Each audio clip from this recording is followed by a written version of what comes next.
nos mantermos conectados, buscando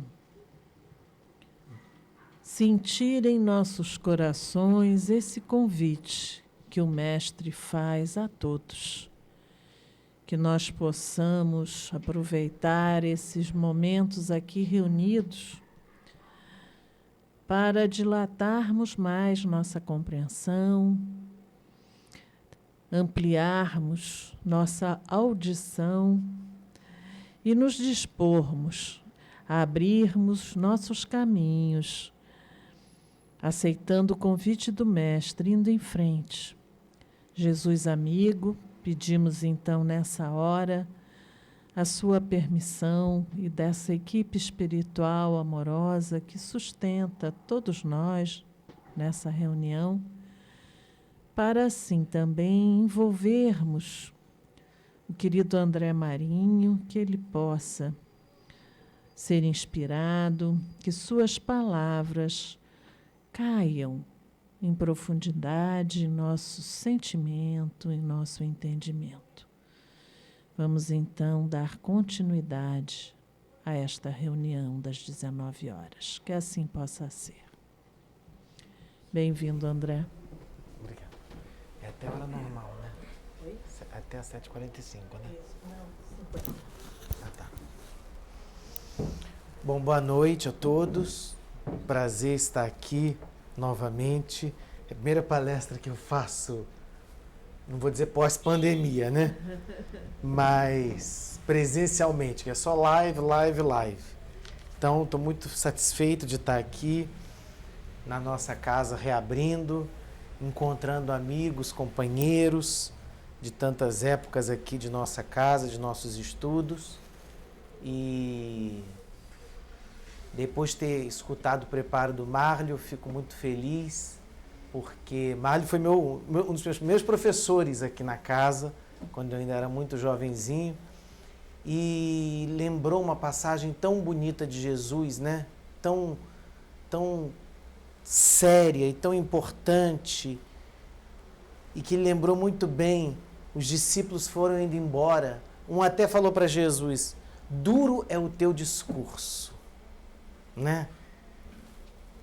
Para quem nós iremos, Senhor, né? Quer dizer, foi muito tocante essas palavras suas, e vamos continuar nosso estudo agora falando sobre o capítulo 4 de O Evangelho segundo o Espiritismo. Ninguém pode ver o reino de Deus se não nascer de novo. O tema de hoje é o tema ressurreição e reencarnação. Exatamente no capítulo 4, itens 1, 2, 3 e 4, trazidos pelo professor Allan Kardec. 1, 2 e 3 são passagens do Evangelho. Quarto é um breve comentário, e nós vamos falar sobre esse assunto, estudá-lo, que é muito interessante, importante, essas conexões, né? Reencarnação e ressurreição. Antes de nós começarmos a leitura, eu vou fazer algumas observações aqui para vocês, né? A reencarnação é uma doutrina que, às vezes, a gente aqui no Ocidente pensa que só espírita, umbanda, candomblé acredita na reencarnação, talvez alguns lá na Índia, mas a reencarnação é uma doutrina muito difundida na história do mundo, né? Se vocês pensarem que na Índia mais da metade da população é adepta de uma religião reencarnacionista, nós estamos falando aí de pelo menos 500 milhões de pessoas, né? Na China também, né? Na Índia, as diversas religiões da Índia, na China, há diversos budismos e budismos reencarnacionistas. Então, a reencarnação, ela é uma doutrina muito difundida no mundo. Claro que há maneiras diferentes de compreender o processo reencarnatório, né? Porque há maneiras diferentes de entender o que é o corpo, o que é a vida, o que é o tempo, o que são as relações. Mas a gente precisa exercitar uma visão, nós aqui, né, no nosso país, no Ocidente, de que a reencarnação não é algo só de religiões afro-brasileiras e do espiritismo. A reencarnação é uma doutrina das mais importantes doutrinas dentro das religiões do mundo. Então, isso é um primeiro ponto que eu gostaria de fazer essa observação. Porque às vezes a gente não tem muito essa dimensão, né, da quantidade de pessoas que acreditam na reencarnação. Existem até estudos tentando fazer assim, comparações, e o número é superior a 1 bilhão e 500 milhões de pessoas. Então, um número muito superior ao espiritismo, e o espiritismo, conforme o professor Allan Kardec asseverou, é uma das doutrinas espiritualistas. Há várias doutrinas que são espiritualistas e reencarnacionistas, né? Quer dizer, acreditam na imortalidade da alma e na reencarnação.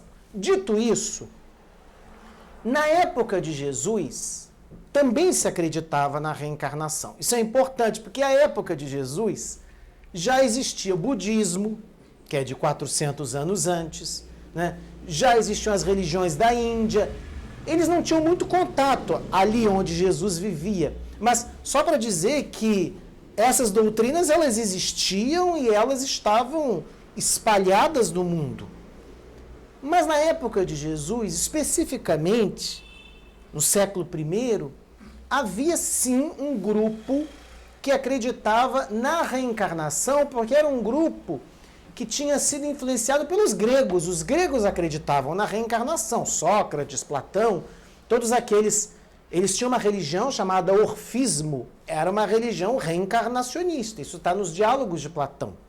Então, essas religiões da Grécia, elas influenciaram a região onde Jesus viveu, desde 3 séculos antes, a ponto de, na época de Jesus, existirem grupos judeus que eram reencarnacionistas.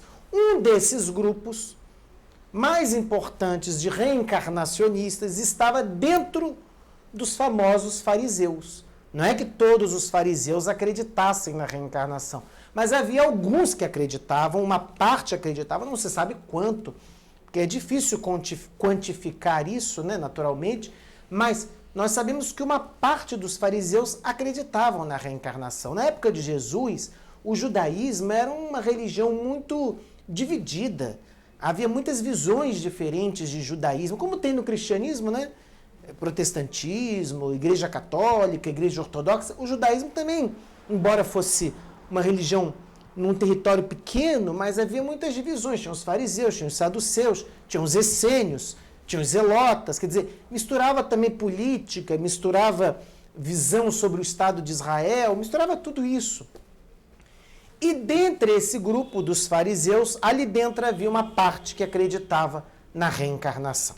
Daí que essa conversa que nós vamos ler aqui hoje entre Jesus e os discípulos, então ela está dentro desse horizonte, quer dizer, existe ou não existe reencarnação? É como se eles estivessem perguntando isso para Jesus de uma outra maneira, quer dizer, porque eles eram 12 apóstolos, homens muito simples, agricultores, pescadores, mas simples não significava sem sabedoria, naturalmente, né? Que estavam ali, que foram convocados por Jesus e conheciam, naturalmente, aqueles temas, ouviam falar, ouviam os debates na sinagoga. Os judeus eram muito bem informados sobre as escrituras. Isso é uma coisa importante, né? Porque como era uma religião escrita de livro, então toda religião que é baseada em livro, né, tem alguns problemas e algumas vantagens. A vantagem é que as pessoas tendem a ter uma facilidade maior para estudar, para se aprofundar na religião. A desvantagem é porque vira um fanatismo também, né? Está escrito, então só pode ser daquela maneira que está escrito. Quer dizer, tem vantagens e desvantagens. Mas era uma religião, o judaísmo, de livro, de vários livros, né? A Bíblia judaica. Então, naturalmente, eles tinham a cultura, porque não é porque eles eram pescadores e agricultores que eles eram ignorantes. Quer dizer, a gente não pode pensar dessa maneira, né? Eles podiam ser tão ignorantes quanto quaisquer outras pessoas do ponto de vista moral ou do ponto de vista de alguma sensibilidade maior da alma, Mas da cultura geral, não. Eles não eram letrados, eram analfabetos quase todos, o que não significa que eles não fossem capazes, inteligentes, que pensassem, né, que elaborassem, que também tem essa ideia, né? Porque analfabeto, isso é visão nossa, né? Então não conhece. Não, não é assim, né? Que grandes homens e mulheres da humanidade foram analfabetos e não deixaram de ser grandes homens ou mulheres da humanidade. Joana d'Arc, por exemplo, era analfabeta. Mas, só citei ela aqui porque me lembrei dela. Mas, então eles conhecem esses assuntos, esses debates, esses temas. Então vamos ler aqui o que é falado no Evangelho de Mateus. Jesus, tendo vindo para os arredores de Cesareia de Filipe, era uma cidade, interrogou os seus discípulos. Isso é muito interessante. Jesus pergunta aos discípulos. Jesus era uma pessoa muito interessante porque tem muitas lições de tudo que é tipo, né, que a gente extrai da vida de Jesus, né? Uma das lições que a gente extrai da vida de Jesus é que Jesus não se metia na vida dos outros. Muito raro a gente ver uma passagem em que Jesus dá um palpite sobre a vida de outra pessoa sem que lhe perguntem.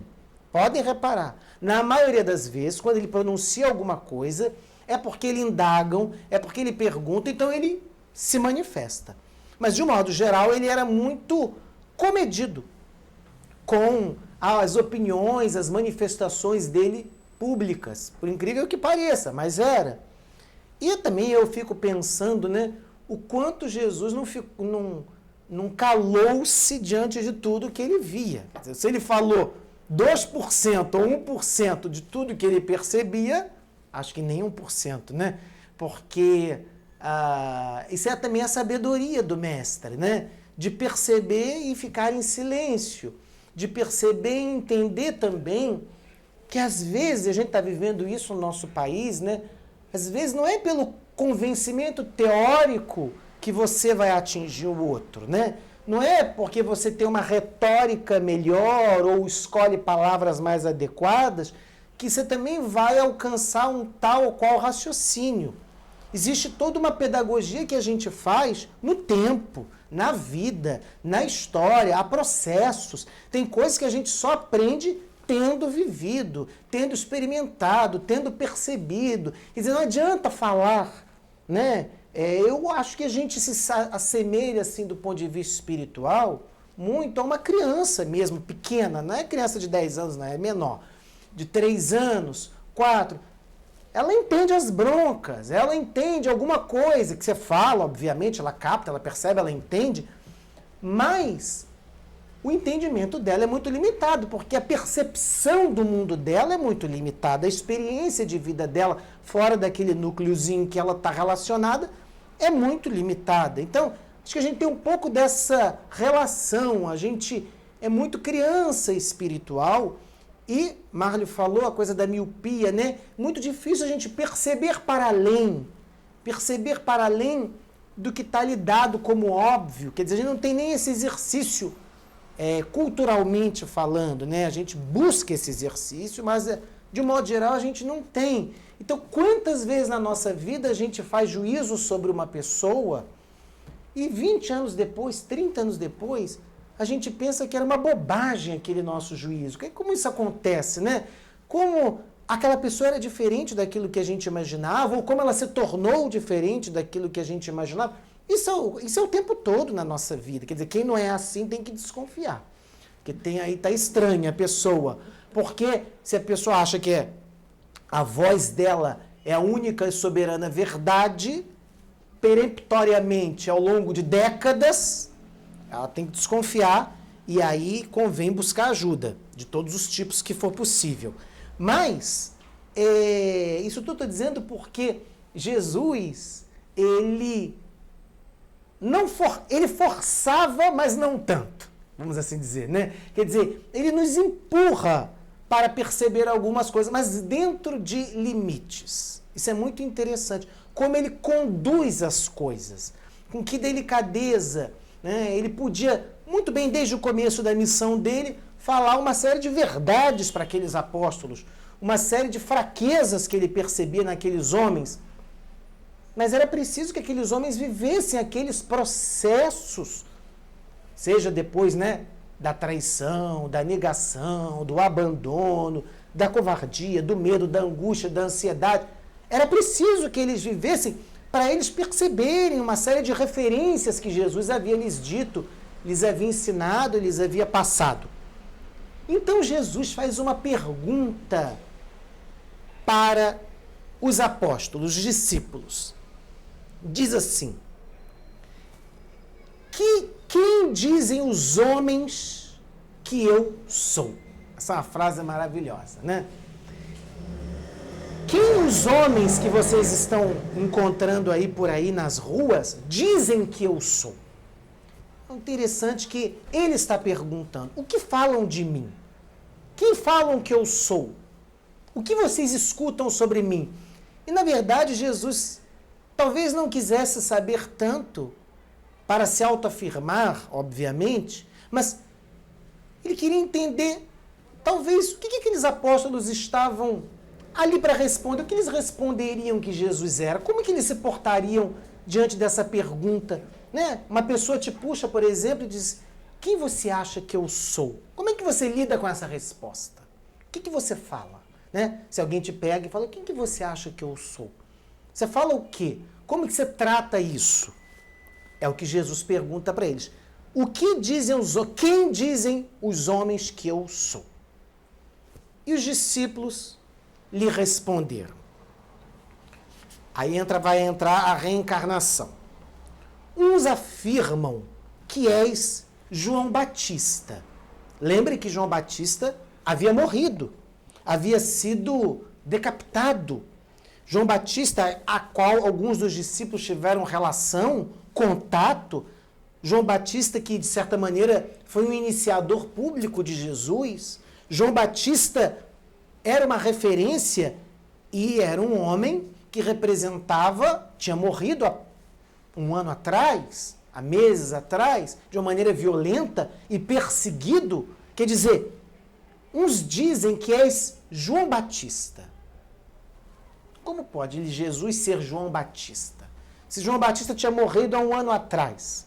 Aí começa a entrar aqui algumas questões para nós sobre ressurreição e reencarnação. Né? Porque há doutrinas reencarnacionistas, por exemplo, que acreditam que uma pessoa quando morre, não é o caso do espiritismo, mas que uma pessoa quando morre, ela pode tomar o corpo de outra pessoa e ficar ali naquele corpo. É uma doutrina comum em alguns países do Oriente. Há outros não, que dizem que não é uma reencarnação ou uma ressurreição, que aí tem relação um pouco com o espiritismo, que você pode ser tomado por um espírito e esse espírito pode se manifestar por você de tal modo que você não perceba que você está sendo plenamente influenciado por ele. Isso tem correlações com temas espíritas. Não é que o espiritismo explique isso dessa maneira, mas tem correlações com temas espíritas. Então, uns afirmam que és João Batista. Sabe-se lá como? Ou João Batista tomou o corpo de Jesus, ou estava espiritualmente influenciando Jesus. Continua a resposta. Outros afirmam que és Elias. Elias, que foi um profeta que tinha vivido 1000 anos antes. Portanto, aí seria um caso típico de reencarnação.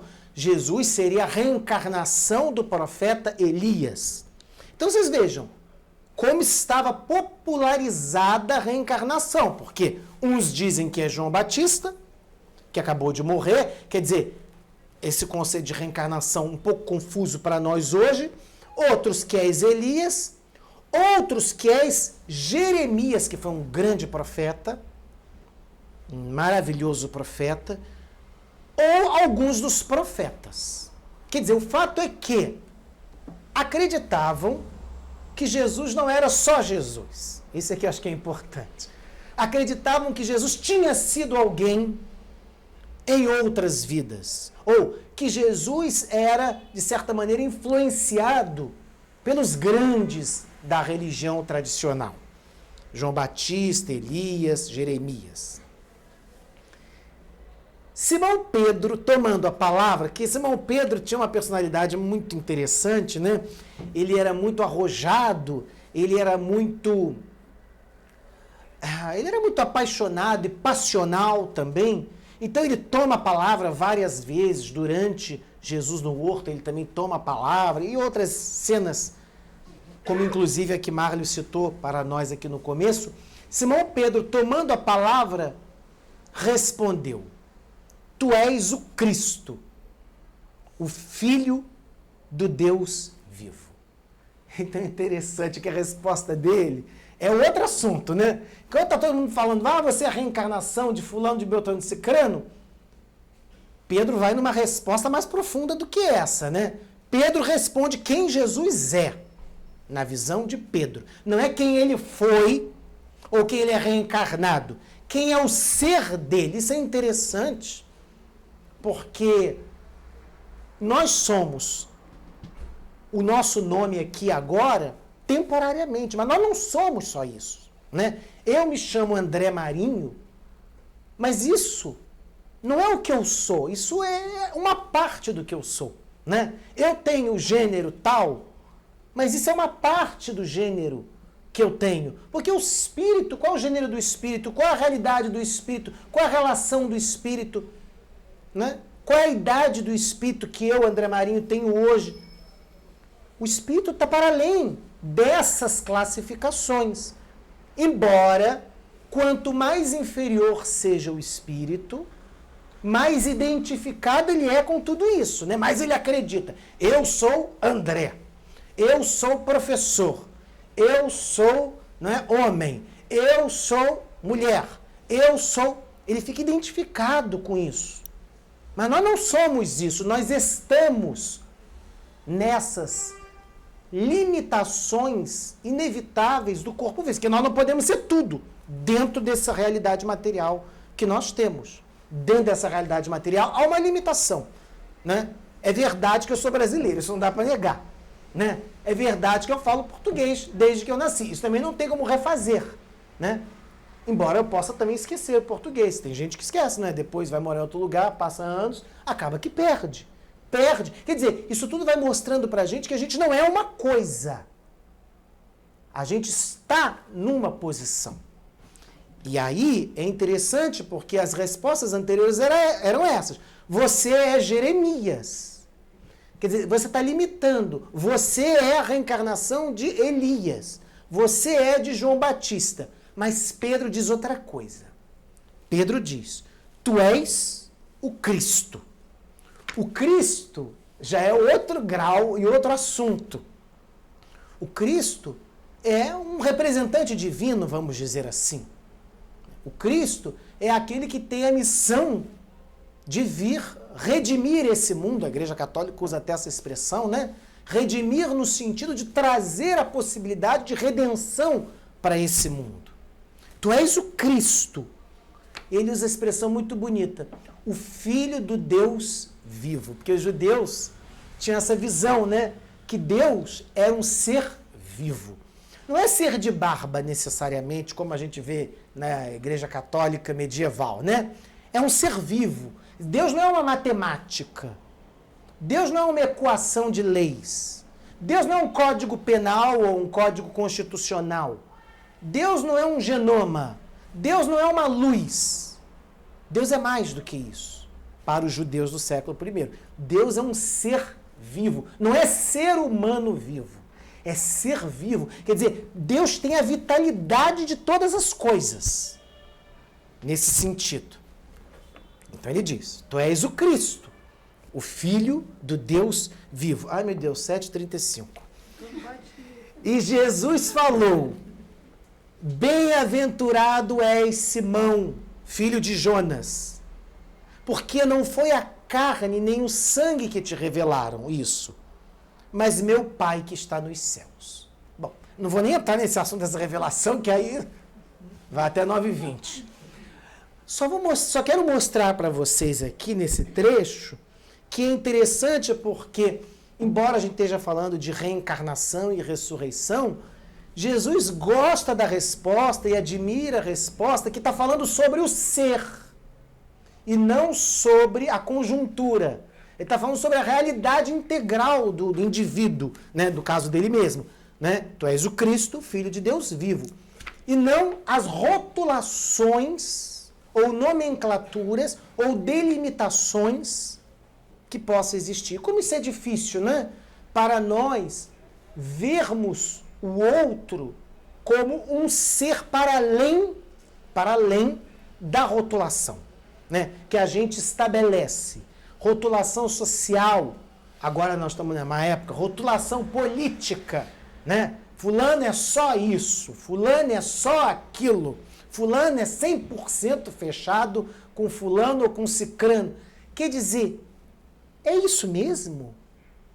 Pode até ser que tenha, mas alguém é só uma coisa? Alguém é só uma realidade? Alguém é só 100% isso ou aquilo? Então a gente tem que ter essa percepção no mundo que a gente está vivendo, que é o mundo em que te define. Você é isso. Você é aquilo. Com o dedo apontando, que não é o dedo mais esse, né? É o dedo das redes sociais, dizendo o que você tem que ser ou o que você é. Ora, ninguém pode falar o que eu sou. Como assim alguém vai dizer o que eu sou? Se nem eu mesmo, vou poder dizer o que eu sou. Quer dizer, como eu vou poder dizer o que eu sou no absoluto? Não existe absoluto para nós, seres humanos. Nós somos seres em evolução. E se nós somos seres em evolução, nós somos todos relativizados. Então a gente tem que ter essa atenção, porque a resposta que Jesus se admira é essa. É a que não rotula, mas é a que abre.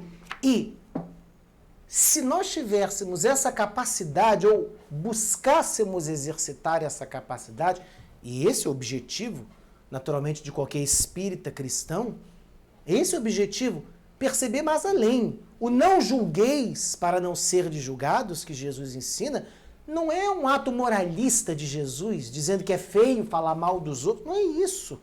É porque nós não temos autoridade para julgar, para dizer o fulano é isso. O fulano é aquilo. E nesse momento que nós estamos vivendo, reitero isso, é um grande exercício a gente aprender a se relacionar com diferentes da gente, pensem totalmente diferente, e entender como que eu não rotulo essa pessoa numa coisa só.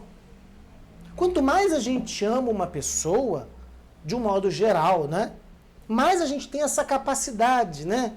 Uma mãe que tem um filho que é dito que ele é isso ou ele é aquilo, ela tende a relativizar um pouco o que esse filho diz à sociedade que ele é. Ela tende, não é tão assim, né? Mesmo que ela não fale, mas porque ela não só ama, mas porque ela ama, ela também conhece certos meandros ali daquela personalidade que ela viu crescer, que são diferentes dos que os outros conhecem, dos que estão apresentados pelos demais.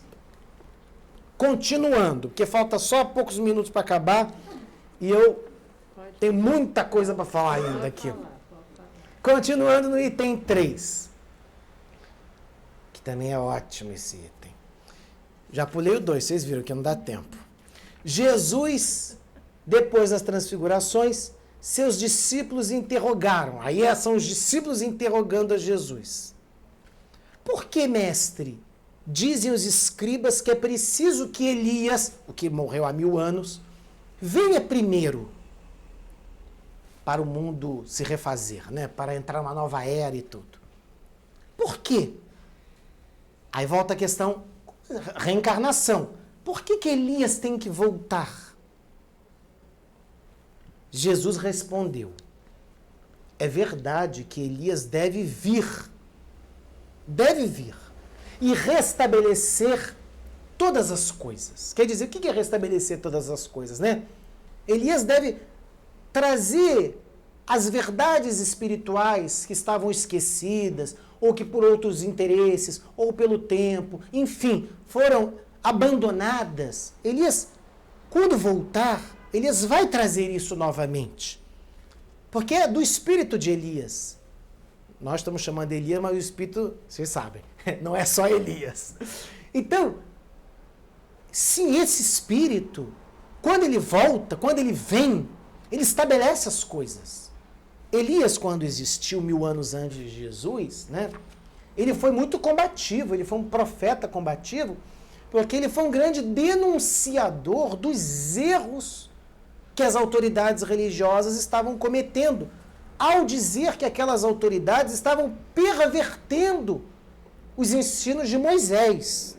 Então, 200 anos depois de Moisés, mais ou menos, Elias já percebia, quando foi Elias encarnado, percebia as incongruências, as incoerências, e foi famoso e sofreu a vida inteira perseguições terríveis, porque ele percebia o quanto as informações espirituais estavam sendo totalmente deturpadas. Daí que é por isso que quando perguntam para Jesus, por que dizem os escribas que Elias deve voltar? Porque já era muito conhecido na época de Jesus essa tradição, né?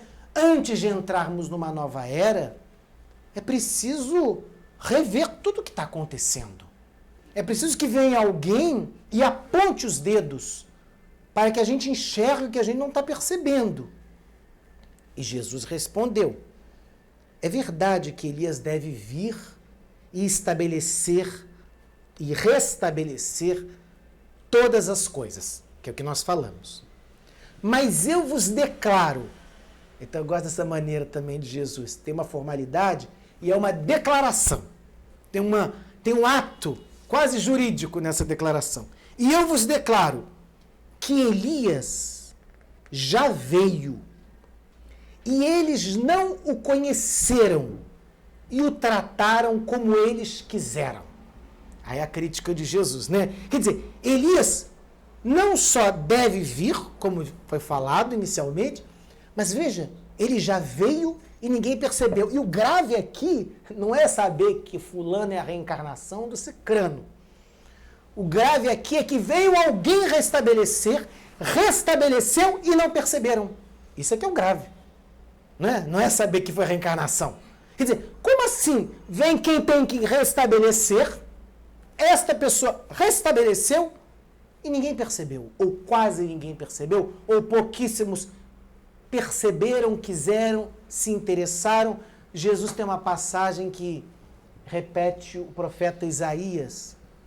O profeta Isaías tem uma passagem que diz assim, Jesus repete, o profeta diz assim, ele fala lá pelas tantas, está no Evangelho de Mateus, ele diz assim, esse povo fecha os olhos para não ver e tapa os ouvidos para não ouvir, porque eles não querem que eu os cure. Quer dizer, isso é uma coisa muito dolorosa, né? Quer dizer, não é que eles não veem, eles viram e fecharam os olhos para negar que viram. Eles ouviram e taparam os ouvidos para fingir que não ouviram. E aí Jesus diz, e eu vos declaro que ele já veio, e eles não conheceram, não no sentido da reencarnação, no sentido de atentar-se para o papel de Elias, restabelecer as coisas. E o trataram, isso aqui é o terrível do final, como eles quiseram. Mataram ele. Mataram ele no final. É assim que farão sofrer o Filho do Homem, que é Jesus. Então seus discípulos compreenderam que era de João Batista que Jesus lhes havia falado. Então, queridas e queridos, aqui tem esse ponto muito sério, né? Não só trataram-no, a João Batista, como quiseram, como também assim farão sofrer o Filho do Homem, Jesus. Quer dizer, a reencarnação é uma oportunidade para que a gente veja Veja não significa saber fulano é a reencarnação do cicrano que nasceu na França, na Argélia, na Itália. Não. É preciso que a reencarnação tenha esse sentido de nos fazer ver diante de quem que eu estou. Quem é esse ou essa? Essa pessoa com quem eu me relaciono, esse filho, essa mãe, esse irmão, esse colega, esse conhecido, esse alguém. Quem é esse? Esse não é só esse que eu estou vendo. É mais. A reencarnação, ela nos ajuda a perceber que existe uma história mais complexa. E quando a gente se predispõe a olhar para o outro com mais complexidade, é muito mais fácil a gente amar, é muito mais fácil a gente perdoar, é muito mais fácil a gente conviver. Então, acreditar na reencarnação, para a gente terminar, não é acreditar que eu fui fulano ou que você foi cicrano apenas. Acreditar na reencarnação, no modo da relação nossa com o outro, é dizer assim, mas espera aí, existe uma história dessa pessoa. Existe algo mais que eu preciso me atentar, que talvez esse algo mais esteja ali na minha frente e eu não esteja vendo. Não esteja vendo porque não quero ver, porque não tenho a sensibilidade, porque não estou treinando, porque não estou com disposição, porque não estou com vontade. E às vezes vai passar a oportunidade e vai ser como isso que aconteceu. Ele veio e ninguém viu. Quer dizer, às vezes, tantas pessoas com quem a gente se relaciona e diante de nós, estamos diante de um problema com aquela pessoa representa uma dificuldade para nós, mas às vezes ela representa uma dificuldade porque a gente não consegue enxergar, perceber ou se predispor a o quanto talvez de mais importante aquela pessoa seja para nós, que a gente não aceita, ou refuta, ou nega. Então, para terminar, Juro, ressurreição e reencarnação, no caso, e tem mais reencarnação, é a gente olhar para a reencarnação não como algo funcional apenas, mas algo que mude a minha relação na vida. Porque se a reencarnação, a crer na reencarnação, ou aceitar a reencarnação, ou defender a reencarnação, não tem essa realidade para mim, é como Jesus também falou, esse povo me honra com os lábios, mas o coração deles está longe de mim. Quer dizer, reencarnação não é uma teoria. Reencarnação, do ponto de vista da doutrina espírita, é para que a gente perceba, sinta a relação, a vida, o contexto, a complexidade a favor de nós, não contra nós. Isso para o nosso desenvolvimento espiritual. É por isso que quando eles estavam naquela conversinha de que é João Batista, é Elias, é fulano, é cicrano, Jesus dá uma ignorada nesse assunto. E ele só responde quando o assunto vai para outro nível, para o ser. Então é isso, queridos e queridas. Boa noite para vocês. Reflitam, que eu também vou ficar refletindo.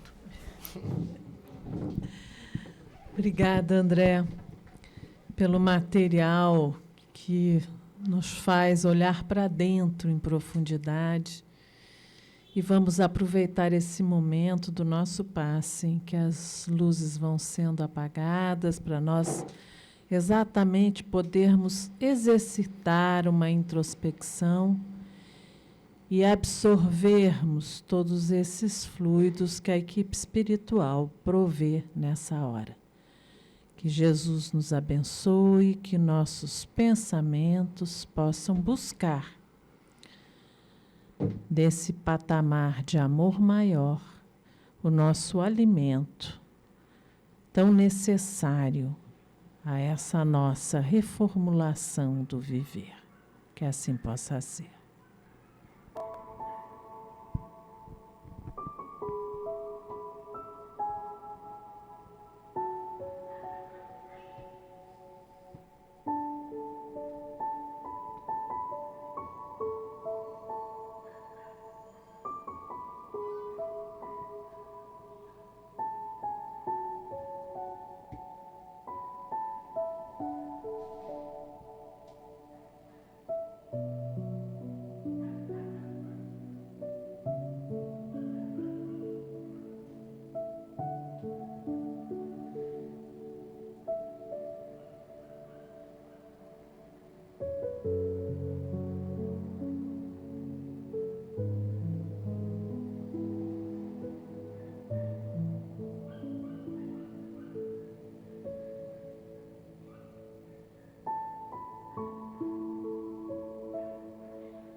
agradecemos nesse instante estarmos aqui reunidos nessa possibilidade de sentirmos em conjunto o quão parte do conjunto nós somos.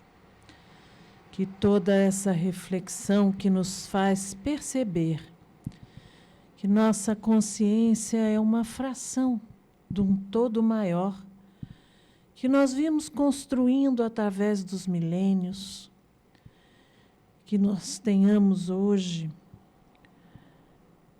ao absorvermos, ouvirmos, termos ouvidos de ouvir os ensinamentos do Mestre Jesus, que o Evangelho fez chegar até nós, nos convidando a atuar nas nossas relações, exatamente assim, com um olhar mais amplo, uma possibilidade de nos enxergarmos com infinitas possibilidades, de construir a nós mesmos e de nos construirmos num conjunto mais harmonioso.